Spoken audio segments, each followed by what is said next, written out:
Fala aí, pessoal, tranquilo, tudo bem? Sou o professor Edson Mendonça, vulgo Ed Show, e hoje a gente vai trabalhar uma aulinha para Militar 1 e 2, conteúdo de Colégio Naval, certo? Sistema de transportes brasileiros. Então, já discutimos sobre urbanização, população, falamos sobre a expansão territorial brasileira, né? Você percebe que o território ele é muito vasto, ele é muito amplo. Falamos sobre biomas, vegetação, climas, falamos sobre indústria brasileira, falamos sobre extrativismo mineral, extrativismo vegetal, mas como isso ele vai ser exportado, ele vai ser transportado para o país. Lembra quando nós falamos de industrialização brasileira, que quando nós citamos Getúlio Vargas, que implementa essa industrialização, nós falamos sobre as ilhas econômicas, os arquipélagos econômicos. E por que nós utilizamos esse nome? Porque você não tinha uma comunicação comercial entre as várias regiões que produziam. Então a borracha que era produzida na região norte, ela era exportada, né? Tudo que era produzido na região nordeste era exportado. Você não tinha essa comunicação, porque o nosso sistema de transporte ferroviário, ele estava concentrado no eixo Rio-São Paulo, principalmente para poder fazer a expansão de quem? Do café, certo? E isso vai facilitar a implementação da indústria brasileira nesse mesmo eixo Rio-São Paulo. Quando nós pegamos a sua apostila, né, esse assunto aqui é um assunto da apostila 3, o assunto 18, você vai ver que a nossa matriz energética, a nossa matriz de transporte, ela é rodoviária. E por que eu me confundo e falo energético? Simples, porque o nosso sistema rodoviário ele vai utilizar petróleo. Por isso que você vai ter uma demanda muito grande pelo petróleo quando a gente fala de energia, lembra? Que nós ainda estamos presos, né, a esse sistema de combustível oriundo do petróleo, mesmo a cana-de-açúcar, que é um combustível renovável, mas que utiliza uma porcentagem de petróleo. E por que nós temos esse sistema rodoviário? Já que em algum momento, né, lá no Ensino Fundamental 2, né, com essas mudanças que tem na grade, ou no 8º ou no 9º ano, se fala sobre isso e o professor é enfático, dizendo o que para você? Que países com grandes territórios devem, e muitos deles investem em ferrovia. Nós tínhamos um sistema ferroviário, mesmo que concentrado, que interligava essa região sudeste, principalmente para você fazer esse transporte, esse escoamento do café, que depois vai ser utilizado no primeiro momento da industrialização brasileira, na substituição de importações, vai ser utilizado para você carregar principalmente a matéria-prima. Porque o JK, quando implementa o segundo momento, que é o desenvolvimentismo, ele deixa de lado esse sistema ferroviário e implementa as rodovias. Tanto é que ele se aproveita de uma frase de Washington Luiz, né, que governar é abrir estradas. Então você vai ter a abertura de muitas estradas no país. Eu dou sempre o exemplo de uma frase de caminhão. Sem caminhões o Brasil para. E em maio de 2018 o Brasil literalmente parou por 2 semanas, porque os caminhoneiros fizeram greves. Então, o sistema rodoviário brasileiro, ele vai ser de extrema importância. E ele vai ser de extrema importância, ele vai interligar, isso é uma vantagem, né? Que eu consigo interligar os pontos, mas eu tenho desvantagens. A desvantagem é, quando eu implemento uma rodovia, a implementação da mesma, ela é mais barata. Só que essa manutenção, ela se torna mais cara. E por que ela vai se tornar mais cara? Você mora no Brasil, então você acha que tem uma fiscalização adequada para os caminhões, o peso dos caminhões? Acho que não. Você que anda pelas ruas do nosso Rio de Janeiro, vê que o asfalto ele cede em alguns pontos. Então eu preciso fazer uma manutenção periódica. Eu faço essa manutenção periódica? Sim, naquelas rodovias que são pedagiadas, que tem pedágio. Isso é fruto daquele sistema que o Fernando Henrique Cardoso implementa a partir do seu governo, que ele vai privatizar. Então, quando você pega boas estradas, você paga por ela. Você paga o quê? O pedágio. Se eu não estiver enganado, daqui para São Paulo são 8 pedágios. Daqui para Minas são 10 pedágios. Você vai encontrar uma rodovia em condição impecável. só que você está pagando por aquilo ali. Lembrando para você que nós pagamos impostos, né, sobre veículos rodoviários automobilísticos, que é o famoso IPVA. Então, para onde é que vai esse dinheiro do IPVA? Não sei, se eu soubesse, te responderia agora, certo? Então, eu já te dei uma vantagem e uma desvantagem. Bem, se eu tenho que pagar o pedágio, se o preço do meu combustível ele vai oscilar de acordo com o preço do petróleo, de acordo com a demanda do petróleo. Se você está observando aí, você já percebeu que houve uma queda no preço da gasolina, houve uma queda no preço do álcool combustível e houve uma queda no óleo diesel. Todos produtos que utilizam alguma parte do petróleo. E por que tem essa queda? Simples.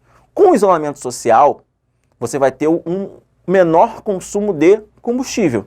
Se você tem um menor consumo de combustível, você aumenta a demanda no mercado. Se você aumenta a demanda, a tendência do preço é diminuir, certo? E por que isso é importante? Porque o preço do pedágio, o preço do combustível e o preço do frete, ele vai ser implementado no preço final do seu alimento.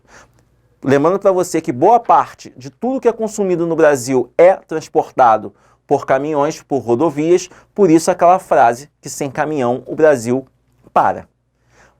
É muito importante eu te lembrar o seguinte, nós temos modelos de rodovias. Então nós temos as rodovias que são chamadas de radiais, nós temos as transversais, são modelos rodoviários que você vai encontrar na sua apostila. Né? Você vai encontrar aqui atrás na sua apostila, na página 174. Beleza? Aqui o Adriano vai focalizar, ó. Aqui inicia, aqui tem o gráfico, certo? E depois você tem o sistema ferroviário. O sistema ferroviário, que está aqui na página 173, é um sistema que é bem útil. Se você pegar a maioria dos países que foram colonizados, que foram dominados pela Inglaterra, eles investiram em ferrovias. A Inglaterra tentou implementar uma ferrovia, né, chamada popularmente de Médio-Maria, né, ali perto do rio Madeira-Mamoré, lá na região norte, quando você tinha a exploração da borracha. Né? A exploração do ciclo da borracha na região norte, em Manaus, ele foi muito forte. Tanto é que Manaus tem até hoje um grande teatro que foi construído pelos britânicos. E por que essa preocupação de implementar ferrovia? Porque era a política de transporte dos britânicos. Se você pegar a Índia ela tem um sistema ferroviário que é muito grande. Está sucateado, né, está passando por uma grande reforma, mas ele tem esse sistema ferroviário. Então eles tentaram implementar, só que eles se esbarraram em alguns quesitos. Você tem o quê? Um solo que é pouco profundo, lembra quando nós discutimos sobre solo? Você tem um período de chuvas que é muito grande. Então tudo isso prejudicou a implementação da ferrovia ali naquela região. Mas quando você vem para a região sudeste, você tem um sistema ferroviário bem forte, só que ele vai ficar concentrado na região sudeste, principalmente para o escoamento do café. Depois você vai utilizar esse sistema para as indústrias. Quando nós falamos de urbanização, né, quando a gente fala da expansão periférica da urbanização, a gente fala sobre isso. Principalmente no nosso caso do Rio de Janeiro, que você tem o quê? Você tem o sistema ferroviário de transporte público, ele só vai chegar até o centro da cidade. Do centro da cidade, no primeiro momento você teria que pegar ônibus para a Zona Sul, no segundo momento você vai pegar o metrô, que vai andar por debaixo da superfície. Lembra que eu não posso sujar a paisagem das praias? Eu não posso sujar aquela imagem do relevo, né, das montanhas, das escarpas, do maciço da Tijuca. Então eu jogo esse sistema ferroviário, que vai ser um transporte de massa importantíssimo, para Zona Oeste, Zona Norte, Zona da Leopoldina e Baixada Fluminense. Quando você vai abrir esse leque e vai discutir sobre o sistema ferroviário a nível Brasil, você vai perceber que os traçados, além de serem pequenos, eles vão estar concentrados em áreas litorâneas. Então o sistema ferroviário que deveria integrar bem o país, ele não integra. Isso é um problema não só do sistema ferroviário, isso é um problema do sistema rodoviário, ferroviário, marítimo, que nós chamamos de transporte modal. O que é um transporte modal? É quando você tem a interligação desses transportes. Nós não fazemos isso de uma forma adequada. E isso vai abrir espaço, principalmente, para que as empresas se aproveitem disso, igual que nós falamos sobre os pedágios. Por exemplo, a antiga Vale do Rio Doce, que é a atual Vale. Eu chego no governo e falo o seguinte: governo federal, eu vou construir uma ferrovia que vai sair de Carajás, passar pelo maciço do Urucum, até chegar ao porto de Santos para fazer o transporte dos meus minérios, da minha commodity. Tranquilo? Eu vou aproveitar esse sistema falho, que não é interligado, e vou construir. Vou fazer uma parceria público-privada. Por quê? Porque o governo federal não investe. E lembrem-se, por que eu não vou investir em ferrovia? Porque o sistema rodoviário ele vai ser muito mais lucrativo. Eu posso determinar leis que façam a validade de caminhões. Ah, o caminhão tem validade de 10 anos. Eu posso chegar para o transporte do Uber, do Cabify, do 99, e forçar o motorista a trocar de carro de 8 em 8 anos. Eu tenho como fazer a manutenção. Ferrovia não. Eu vou gastar mais na implementação da ferrovia, sim, fato. Mas essa manutenção, ela vai ser infinitamente mais barata. Os trens, eles vão ser infinitamente mais duradouros. E por que a vantagem disso aqui? Eu carrego mais pessoas, eu carrego mais carga e eu gasto menos tempo. Então, por isso que você vê grandes países como os Estados Unidos, como a Rússia, com a famosa Transiberiana, como a própria Inglaterra, que investem no sistema ferroviário. Mas lembrem-se, você mora no Brasil e nem sempre o que é vantajoso para o povo é vantajoso para o sistema empresarial, certo? Marítimo. É importantíssimo você ter essa divisão aqui do marítimo, portuário e fluvial. O que é o portuário? Quando você está em alto mar. Então você tem o Porto de Santos, você tem o Porto de Tubarão, você tem Pecém, no Ceará. São portos que são extremamente movimentados. E você tem os portos fluviais, geralmente em grandes rios, em rios que têm um grande volume de água, como o Rio Amazonas, né, a grande maioria dos rios navegáveis da região norte, o São Francisco, o próprio Tietê, até um determinado ponto, antes de entrar na capital, São Paulo. Você tem as hidrovias fluviais, que são importantes, né? A Bacia do Paraná é importantíssima para o escoamento da produção agrícola da região sul e do centro-oeste, que vai interligar ali o Mercosul, vai interligar o Paraguai, a Argentina e o Uruguai. Esse transporte aqui, fluvial, também é chamado de transporte de cabotagem, porque eu vou transportar produtos que são importantes. Quando você vai lá para a região norte, né, que você não tem um sistema ferroviário, você não tem grandes rodovias, esse transporte fluvial vai ser importantíssimo. Se você tiver a curiosidade, né, nesses tempos que nós dependemos tanto da internet, procura no YouTube, tem várias e várias reportagens que falam dos mercados fluviais, né? O que são esses mercados fluviais? São grandes barcos que sobem os rios da região norte, fazendo como se fosse, às vezes, um escambo e, às vezes, vendendo como um mercado. Você troca a sua produção de castanha do Pará, de jambu, por outros produtos. Por quê? Essas regiões, essas populações ribeirinhas, lembra?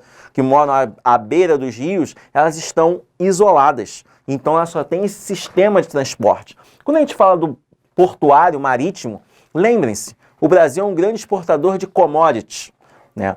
O Brasil faz comércio principalmente com a China sobre essa commodity. Então eu tenho os grandes graneleiros. O que é um grande graneleiro? São grandes navios que transportam grãos ou minérios. Claro, não só esses graneleiros, como os grandes petroleiros que vão nesse transporte portuário. É só você lembrar que tanto eu quanto o Bruno falamos sempre o quê? Citamos sempre a China. Em algum momento você viu a gente falando sobre China, sobre o transporte de carga chinês, que está localizado no sudeste da China, que é extremamente moderno, são portos muito modernos. E isso vai atrapalhar o Brasil, porque nós não temos portos modernos. Quando você vai ali para... Agora, nesse momento, não, você tem que ter isolamento social. Mas quando isso tudo acabar, se você pegar a ponte de Niterói, você vai ver que no entorno da ponte, você vai ver muitos navios atracados. E aqueles navios estão esperando para atracar no Porto do Rio de Janeiro para poder dispersar a sua carga. Foi feita uma pesquisa na década de 2000 que o tempo de espera que os navios tinham ali no Porto de Santos chegava a 11 anos, se você somasse todos os navios que estavam ali esperando. Isso mostra o quê? A ineficiência que o Brasil tem com o transporte. Não apenas o marítimo, como a sua rede de transporte. Por isso que você ouve muito a palavra gargalo. O que é o gargalo? Eu tenho lá uma garrafa, lembra? Então, essa garrafa tem um volume e a partir do momento que eu não consigo escoar esse volume todo, porque aqui eu tenho uma parte menor que vai direcionar o seu líquido. O gargalo é como se fosse mais ou menos isso aqui. Eu tenho o sistema de transportes, vou botar aqui, ó, transportes igual produção. Como é que eu vou escoar isso aqui tudo de uma vez se eu tenho um gargalo? Então eu tenho problemas para escoar minha produção. E se eu tenho problemas para escoar minha produção, automaticamente essa produção tem uma subida no preço. Automaticamente eu vou perder mercado, principalmente para um país como a China, já que eles têm uma rapidez, uma fluidez para exportar.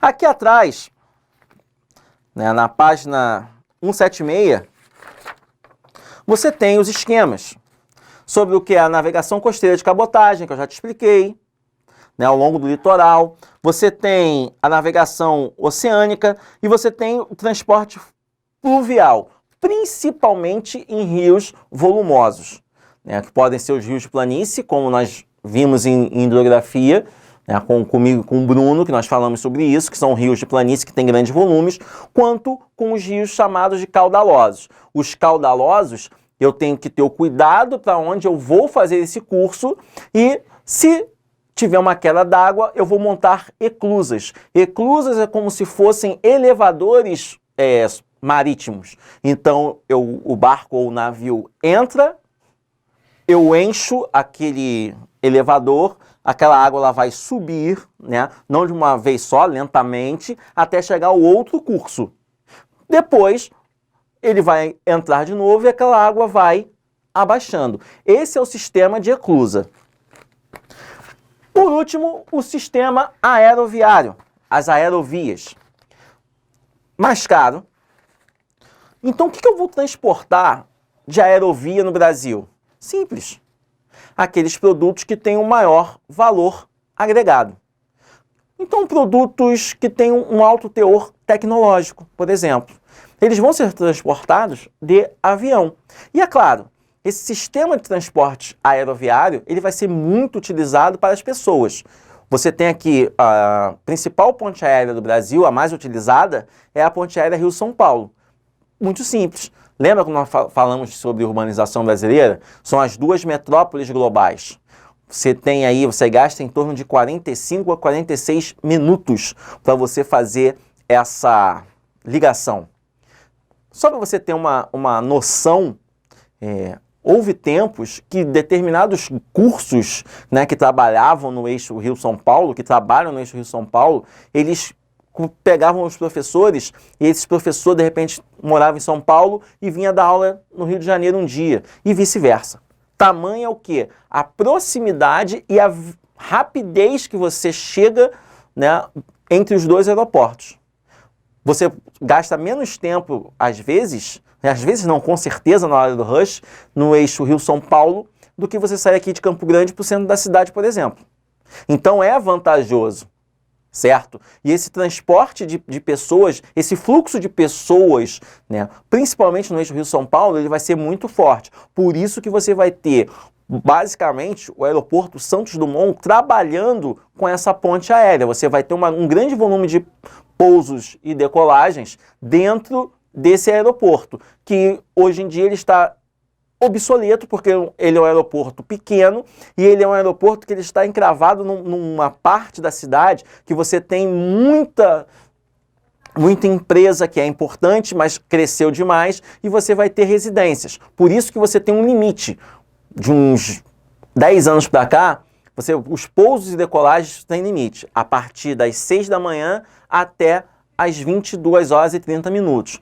Porque quando ele tem que fazer a curva para aterrissar, ele passa por cima de bairros como Flamengo, Lapa e Botafogo. Então você atrapalhava o sono daquelas pessoas ali, certo? Então você limita. Mas mesmo com essa limitação, você vai ter o quê? Você vai ter um fluxo de pessoas muito grande. E quando a gente vai falar sobre transporte de cargas, você vai ter um desencontro muito grande.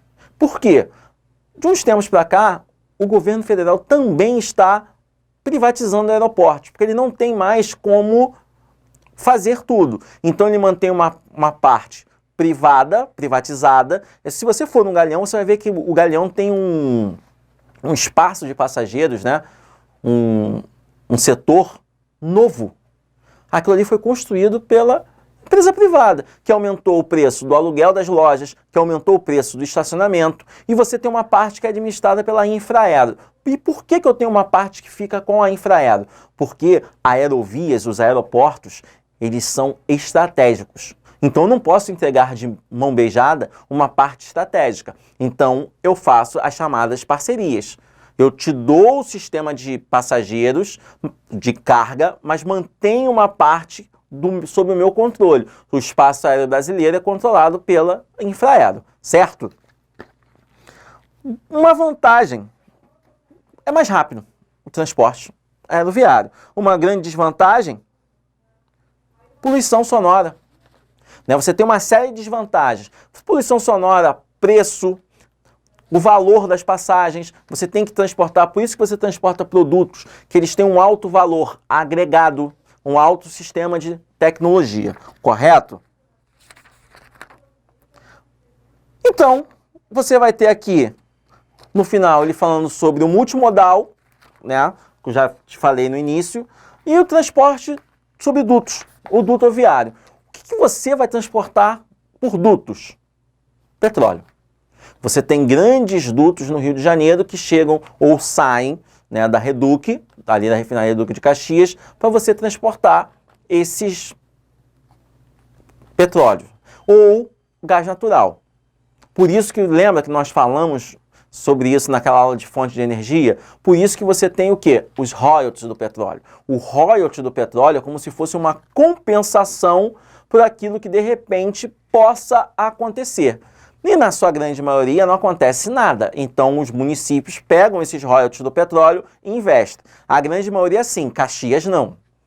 Caxias é o município que mais ganha sobre royalties e possivelmente é o que menos investe. Eu não sei porquê, você faz uma pesquisa e pergunta ao querido, excelentíssimo prefeito de Caxias, Washington Reis, porque ele não investe o dinheiro dos royalties, certo? Então terminamos aí mais um conteúdo, né? Espero que você faça a apostila. Lembra que eu estou falando, conversando com você, que nós vamos fazer essa correção juntos pelo Zoom, né, para as nossas várias plataformas, porque você sabe, aqui no Supermódulo é mais que aprovar. E nós estamos em todas as plataformas. Então, deixa o teu comentário aí na videoaula com seu nome e assista a próxima aula, certo? Até a próxima!